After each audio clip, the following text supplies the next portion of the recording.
Барлықтарыңызға сәлем. Сіздерге бүгін өте оңай әрі дәмді салаттың рецептімен бөліскім келеді.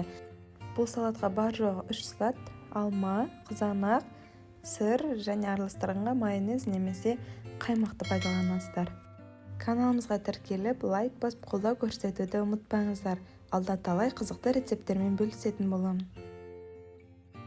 Барлық заттарды кубиктап турайтын боламыз.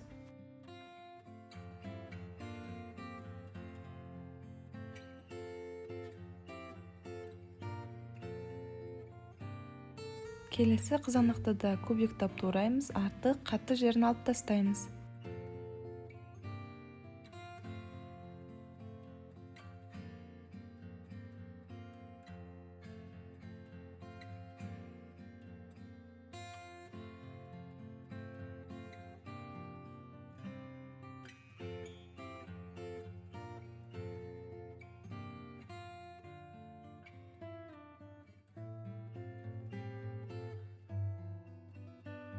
Бұл салатқа қатты келген алманы пайдалансаңыздар өте жақсы шығады. Қабығын аршып алып тастаймыз.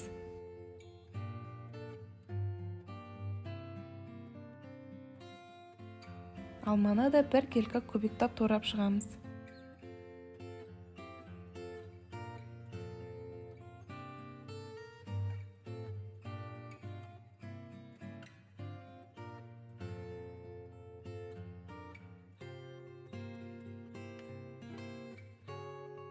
Қызанақ пен сырдың үстіне алманы салып, үстіне майонез немесе қаймақпен араластырасыздар. Мен майонез қосып араластырдым. Өте дәмді әрі оңай, жеңіл жасалатын салат. Үшеуінің дәмі өте үйлесімді шығады. Бар жоғы 5 минутта осындай оңай салат дайындасаңыздар болады.